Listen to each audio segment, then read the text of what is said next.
بسم اللہ الرحمن الرحیم۔ السلام علیکم ورحمۃ اللہ۔ شروع کرتا ہوں اس ذات پاک کے نام سے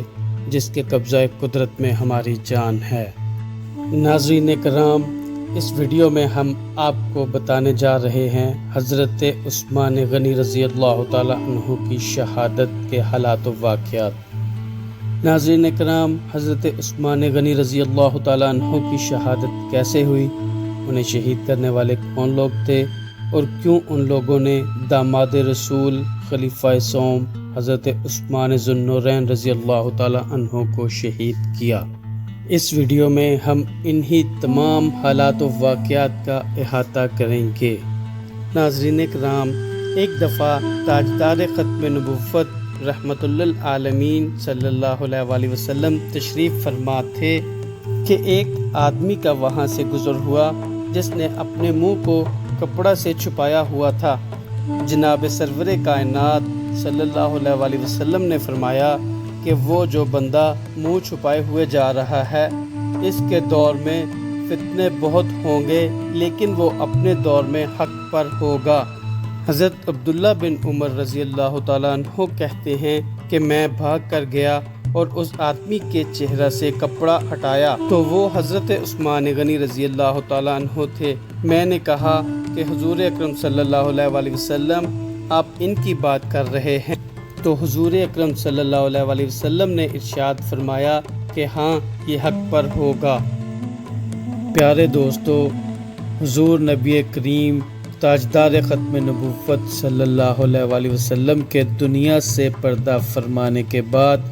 خلافت کی ذمہ داری صحابہ کرام رضی اللہ تعالیٰ عنہم اجمعین نے سنبھال لی۔ پھر جب اسلامی سلطنت عراق، ایران، شام، مصر اور یورپ و ایشیا تک پھیل گئی تو ان سب علاقوں کے لاکھوں لوگ اسلام میں داخل ہوئے اور اسلامی فتوحات میں اہم کردار ادا کرتے رہے۔ انہی میں ایسے منافق لوگ بھی شامل ہو گئے تھے جو کہ بظاہر تو مسلمان ہو گئے تھے لیکن اندر سے اسلام کے سخت ترین مخالف تھے۔ ان میں سے اکثر ایسے لوگ تھے جو خود کو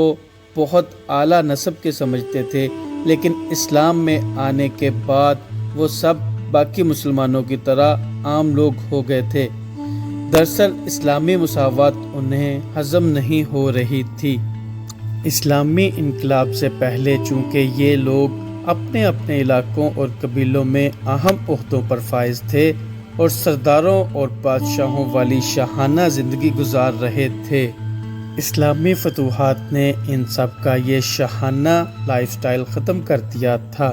اسی وجہ سے وہ درپردہ اسلام مخالف سرگرمیوں میں ملوث رہتے تھے اور اسلام کو نقصان پہنچانے کا کوئی موقع ہاتھ سے نہ جانے دیتے تھے۔ انہی لوگوں کے ہاتھوں حضرت عثمان غنی ذو النورین رضی اللہ تعالیٰ عنہ کی شہادت کا واقعہ رونما ہوا۔ ناظرین کرام، چونکہ حضرت ابوبکر صدیق رضی اللہ تعالیٰ عنہ کا دور حکومت مختصر تھا اور نبی اکرم صلی اللہ علیہ وسلم کے تربیت یافتہ صحابہ کرام کی بڑی تعداد موجود تھی اور حضرت عمر فاروق رضی اللہ تعالیٰ عنہ کے مزاج کی گرمی کی وجہ سے لوگ یہ جرت نہ کر سکے کہ کوئی فتنہ کھڑا کر سکیں۔ تو یہی وجہ ہے کہ جب حضرت عثمان غنی رضی اللہ تعالیٰ عنہ کا دور خلافت آیا تو ان لوگوں نے آہستہ آہستہ سر اٹھانا شروع کیا۔ چونکہ حضرت عثمان غنی رضی اللہ تعالیٰ عنہ نہایت حلیم الطبع شخصیت کے مالک تھے اور فطری طور پر شریف انسان تھے، تو اسی شرافت کا فائدہ اٹھاتے ہوئے ان منافقوں نے سر اٹھانا شروع کر دیا جو کہ عرصہ دراز سے اسلام کا لبادہ اوڑھے ہوئے تھے اور اس انتظار میں تھے کہ کب ان کو موقع ملے اور وہ اسلام کا شیرازہ بکھیر کر رکھ دیں۔ تو دوستو، حضرت عثمان غنی ذو النورین رضی اللہ تعالیٰ عنہ کی خلافت میں انہیں یہ موقع اس طرح ملا کہ ایک تو حضرت عثمان غنی رضی اللہ تعالیٰ عنہ کی طبیعت بہت نرم تھی، اوپر سے آپ رضی اللہ تعالیٰ عنہ بنو امیہ میں سے تھے اور زمانہ جاہلیت میں بنو ہاشم اور بنو امیہ دو ایسے بڑے قبیلے تھے جو اکثر ایک دوسرے کے مد مقابل رہتے تھے۔ اسی بات کا فائدہ منافقین نے اٹھایا اور قبائلی عصبیت جگانا شروع کر دی اور لوگوں کے دلوں میں یہ بات بٹھانا شروع کر دی کہ چونکہ نبی اکرم صلی اللہ علیہ وآلہ وسلم بنو ہاشم میں سے تھے اور بنو امیہ بنو ہاشم کا دشمن قبیلہ تھا، اس لیے خلافت بنو ہاشم کا حق ہے اور بنو امیہ نے ان کا یہ حق چھینا ہوا ہے۔ اور جن جن علاقوں میں حضرت عثمان غنی رضی اللہ تعالی عنہ نے بنو امیہ کے گورنر مقرر کیے ہوئے تھے، ان علاقوں میں بھی یہی تحریک چلانا شروع کر دی اور ان لوگوں نے چالاکی یہ دکھائی کہ ایک علاقے میں بیٹھ کر دوسرے علاقے کے گورنر کے بارے میں غلط باتیں پھیلاتے تھے۔ مثلا دمشق میں بیٹھ کر کوفہ کے گورنر کے خلاف باتیں کرتے کہ وہ تو فلاں برا کام کرتا ہے، اس کے تو حالات ہی بڑے خراب ہیں، اور اسی طرح کوفہ میں بیٹھ کر دمشق کے گورنر کے خلاف باتیں کرتے اور ساتھ میں حضرت عثمان غنی رضی اللہ تعالی عنہ کے بارے میں بھی باتیں کرتے کہ حضرت عثمان غنی رضی اللہ تعالی عنہ نے غلط گورنر لگائے ہوئے ہیں اور جان بوجھ کر لگائے ہوئے ہیں، اور ان گورنروں کے برے کاموں میں حضرت عثمان غنی رضی اللہ تعالی عنہ برابر کے شریک ہیں۔ تو دوستو، اس طرح حضرت عثمان غنی رضی اللہ تعالی عنہ کے خلاف یہ ایک ایسی منظم تحریک چلی جس نے آخرکار آدھی سے زیادہ دنیا کے حکمران، داماد رسول اکرم صلی اللہ علیہ وآلہ وسلم اور اسلامی سلطنت کے انتہائی شریف النفس اور باحیا خلیفہ سوم کی جان لے لی، اور آدھی دنیا کا حکمران ہونے کے باوجود حضرت عثمان غنی رضی اللہ تعالی عنہ انتہائی قسم پرسی کی حالت میں شہید ہوئے۔ اس سازشی تحریک کا سردار عبداللہ ابن سبا نامی ایک شخص تھا جو کہ یہودیوں نسل تھا، اور یہودیوں نے خاص طور پر اسے تیار کر کے اسلامی سلطنت میں مسلمان بنا کر بھیجا تھا۔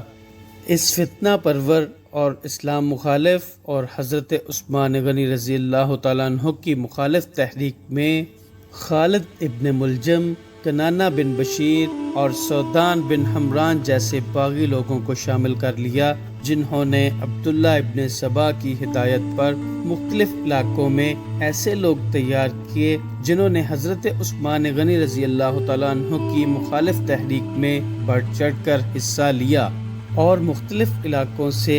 ہزاروں لوگ حضرت عثمان غنی رضی اللہ تعالیٰ عنہ کے خلاف لڑنے کے لیے تیار کر لیے۔ ان لوگوں میں زیادہ تعداد انہی لوگوں کی تھی جو کسی نہ کسی طرح اسلام مخالف تھے اور اسلام کا شرازہ بکھیرنا چاہتے تھے۔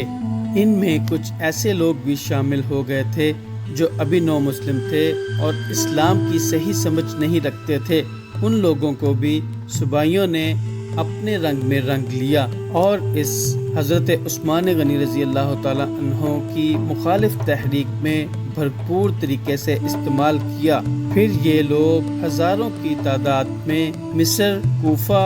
اور بصرہ سے حج کے دنوں میں مدینہ منورہ کی طرف آئے۔ یہ لوگ بظاہر تو حج کرنے کے لیے آئے تھے، لیکن ان کا اصل ارادہ حضرت عثمان غنی رضی اللہ تعالی عنہ کو خلافت سے معزول کروانا تھا۔ ان لوگوں کے پاس بہانہ یہ تھا کہ حضرت عثمان غنی رضی اللہ تعالی عنہ کے لگائے ہوئے گورنر اقربا پروری کرتے ہیں، بیت المال میں خیانت کرتے ہیں اور اپنے عزیزوں کو نوازتے ہیں، اور یہ شریعت کے مطابق عادل گورنر نہیں ہیں، اور ان سب کے ذمہ دار حضرت عثمان غنی رضی اللہ تعالی عنہ ہیں۔ حضرت عثمان غنی رضی اللہ تعالیٰ عنہ نے ان لوگوں سے معاملات طے کیے اور ان لوگوں کی شرائط کو مانتے ہوئے ان کے لیے ایک نئے گورنر کا حکم نامہ جاری کر دیا، جسے لے کر وہ لوگ واپس چلے گئے۔ لیکن راستے میں اس قافلہ کے ہاتھوں ایک جاسوس گرفتار ہوا، جس کے پاس سے ایک ایسا خط نکلا جس نے اس پورے قافلے کے ہوش اڑا کر رکھ دیے۔ بظاہر یہ خط حضرت عثمان غنی رضی اللہ تعالی عنہ کی جانب سے اپنے گورنر کے نام لکھا گیا تھا کہ یہ جو لوگ میرا حکم نامہ تمہارے پاس لے کر آ رہے ہیں ان سب کو قتل کر دو۔ یہ خط دیکھ کر وہ سارا قافلہ غضبناک ہوتا ہوا واپس مدینہ منورہ آ گیا اور ایک دفعہ پھر حضرت عثمان غنی رضی اللہ تعالیٰ عنہ کے خلاف محاذ کھڑا کر لیا اور آپ رضی اللہ تعالیٰ عنہ کے گھر کا گھیراؤ کر لیا۔ ناظرین کرام، حضرت عثمان غنی رضی اللہ تعالیٰ عنہ نے ایسے کسی خط اور جاسوس سے انکار کر دیا اور فرمایا کہ اگر ایسا ہے تو تم میرے خلاف 2 گواہ لے آؤ جو یہ کہہ دیں کہ یہ خط میں نے لکھا ہے۔ پیارے دوستو، یہاں پہ یہ بات بھی قابل غور ہے کہ اگر وہ پکڑا جانے والا آدمی واقع ہی حضرت عثمان غنی رضی اللہ تعالیٰ عنہ کا جاسوس تھا تو پھر وہ اس قافلے کے پاس سے ایسے مشکوک انداز سے کیوں گزر رہا تھا کہ قافلے والوں نے اسے شک کی بنا پر پکڑ لیا، حالانکہ وہ ایک عام راستہ تھا اور بہت سے دوسرے لوگ بھی وہاں سے گزر رہے تھے۔ خاص طور پر یہی آدمی کیوں پکڑا گیا؟ ناظرین کرام، یہیں سے اس سارے ڈرامے کا آغاز ہوتا ہے اور وہ جاسوس بھی چونکہ اس ڈرامے کا حصہ تھا جو کہ حضرت عثمان غنی رضی اللہ تعالی عنہ کے مخالف عبداللہ ابن سبا یہودی نے بڑی تفصیل سے تیار کیا تھا۔ باوجود اس کے کہ حضرت عثمان رضی اللہ تعالی عنہ نے انکار کر دیا، لیکن یہ لوگ ضد پر اڑے رہے کہ حضرت عثمان غنی رضی اللہ تعالی عنہ خلافت چھوڑ دیں۔ لیکن حضرت عثمان غنی ذو النورین رضی اللہ تعالی عنہ کو سرور کائنات، تاجدار ختم نبوت جناب محمد الرسول اللہ صلی اللہ علیہ وآلہ وسلم کی یہ بات یاد تھی کہ عثمان، تمہیں اللہ کی قمیض یعنی خلافت پہنائی جائے گی اور آخری وقت میں لوگ اسے اتارنے کی کوشش کریں گے، پر تم اسے اتارنا نہیں، صبر کا مظاہرہ کرنا۔ اسی طرح ابن ماجہ میں ہے کہ رسول اکرم صلی اللہ علیہ وآلہ وسلم نے ارشاد فرمایا کہ عثمان، منافقین تیری خلافت چھیننے کی کوشش کریں گے، لیکن تو اس پر کھڑے رہنا اور قائم رہنا۔ تو ناظرین کرام، حضرت عثمان غنی رضی اللہ تعالی عنہ رسول اکرم صلی اللہ علیہ وآلہ وسلم کے فرمان کے مطابق صبر پر قائم رہے۔ آپ رضی اللہ تعالیٰ عنہ نے اپنی جان دے دی، لیکن یہ گوارا نہ کیا کہ شہر مدینہ میں تلوار چلے اور شہر رسول کی حرمت پامال ہو، اور آپ رضی اللہ تعالیٰ عنہ کی خاطر مسلمان آپس میں لڑیں اور مسلمانوں کے درمیان خانہ جنگی شروع ہو جائے۔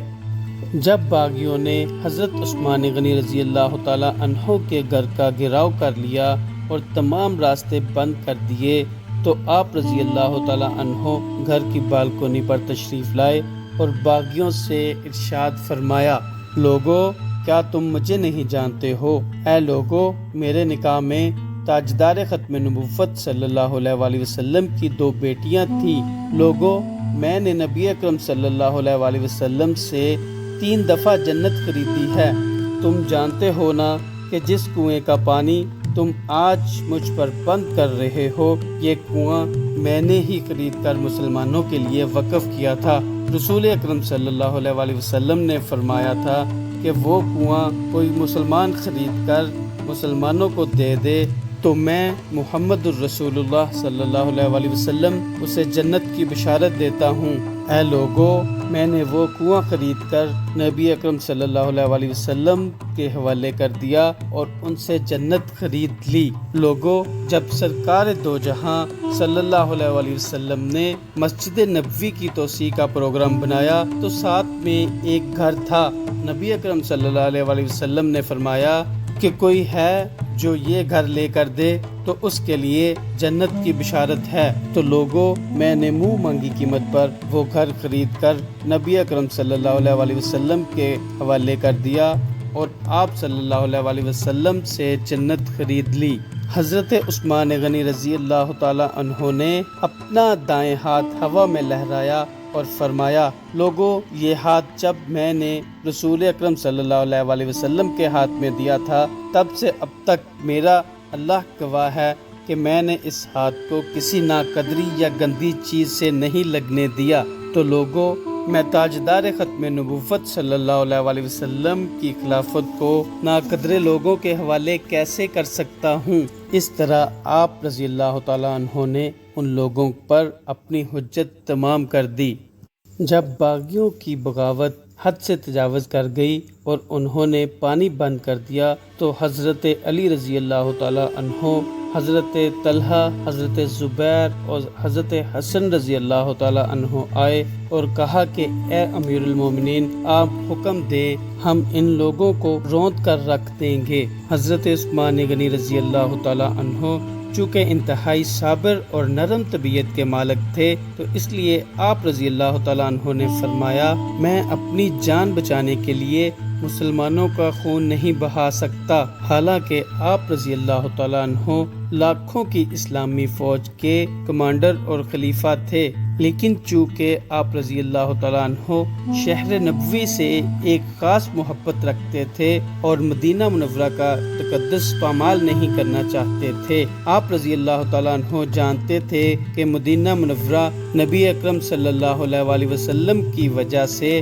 بہت حرمت والی جگہ ہے، اور اگر وہاں خانہ جگی ہو جاتی ہے تو شہر نبی اکرم صلی اللہ علیہ وسلم کی حرمت پامال ہوگی، اور آپ رضی اللہ تعالیٰ عنہ کبھی یہ برداشت نہ کر سکتے تھے۔ اس لیے آپ رضی اللہ تعالیٰ عنہ نے تمام صحابہ کرام اور عام مسلمانوں کو ان شرپسندوں کے خلاف تلوار نکالنے سے منع کر دیا۔ حضرت علی رضی اللہ تعالیٰ عنہ حضرت عثمان رضی اللہ تعالیٰ عنہ کے لیے پانی لے کر آئے تو باغیوں نے نیزے مار کر مشکیزہ پھاڑ دیا۔ حضرت عثمان غنی رضی اللہ تعالیٰ عنہ بھوکے پیاسے رہنے لگے اور روزہ رکھنا شروع کر دیا، لیکن جنگ کی اجازت نہیں دی اور صبر سے بیٹھے رہے۔ شیر خدا حضرت علی رضی اللہ تعالیٰ عنہ نے حضرت حسن و حسین رضی اللہ تعالیٰ عنہ کو آپ کی حفاظت کے لیے آپ رضی اللہ تعالیٰ عنہ کے دروازے پر کھڑا کر دیا۔ حضرت عثمان غنی رضی اللہ تعالیٰ عنہ نے اپنے غلاموں کو بھی باغیوں سے لڑنے کی اجازت نہیں دی۔ آپ رضی اللہ تعالیٰ عنہ نے انہیں روک دیا اور فرمایا کہ اپنی تلواریں اندر رکھ لو۔ نہ صرف انہیں روکا بلکہ انہیں کہا کہ تم میں سے جو بھی مجھ سے وعدہ کرتا ہے کہ وہ لڑے گا نہیں تو وہ میری طرف سے آزاد ہے۔ یہ تھی حضرت عثمان غنی ذو النورین رضی اللہ تعالیٰ عنہ کی اعلیٰ ظرفی اور شرافت کہ اپنی جان بچانے کے لیے مسلمانوں کے خون کا ایک قطرہ بھی نہ بہنے دیا، حالانکہ لاکھوں کی تعداد میں اسلامی افواج آپ کے تابع تھیں۔ پیارے دوستو، روایت میں ہے کہ حضرت عثمان غنی رضی اللہ تعالیٰ عنہ کو خواب میں حضرت محمد الرسول اللہ صلی اللہ علیہ وسلم کا دیدار پاک ہوا، ساتھ میں حضرت ابوبکر صدیق رضی اللہ تعالیٰ عنہ اور حضرت عمر فاروق رضی اللہ تعالیٰ عنہ بھی تھے۔ آپ صلی اللہ علیہ وسلم نے فرمایا کہ عثمان، آپ روزہ سے ہو تو آج افطاری ہمارے ساتھ کرنا۔ ایک اور روایت میں ہے کہ حضرت عثمان غنی رضی اللہ تعالیٰ عنہ کو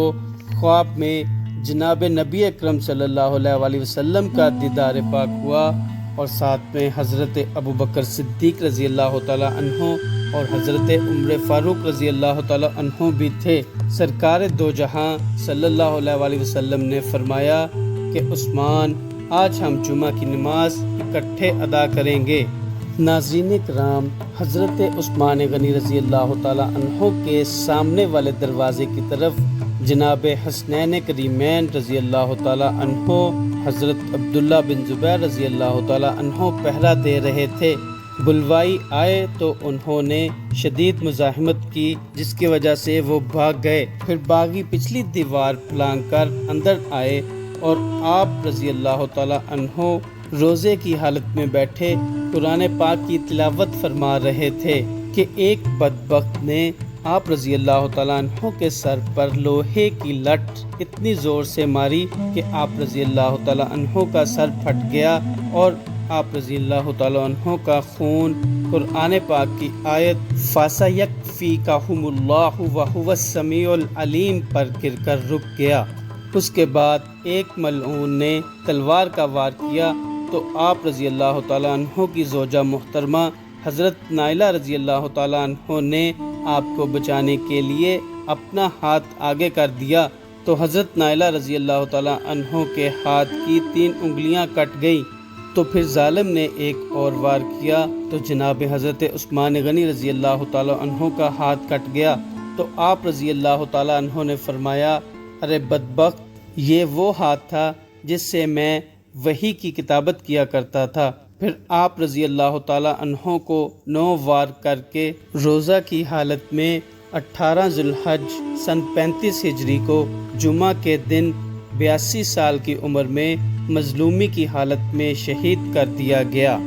ناظرین کرام، اس طرح داماد رسول، خلیفہ سوم، حیا و شرافت کے پیکر جناب سیدنا عثمان غنی ذو النورین رضی اللہ تعالیٰ عنہ کی شہادت کا المناک واقعہ پیش آیا۔ پیارے دوستو، جب تک حضرت عثمان غنی رضی اللہ تعالیٰ عنہ زندہ تھے،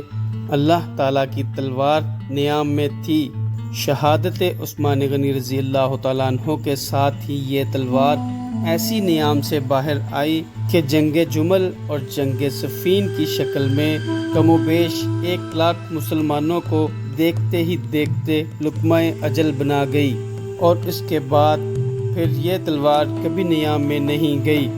دوستو، جو فتنہ و فساد حضرت عثمان غنی رضی اللہ تعالیٰ عنہ کی شہادت کے بعد شروع ہوا تھا، وہ پھر کبھی نہ رک سکا اور آج تک کسی نہ کسی شکل میں دنیا میں موجود ہے۔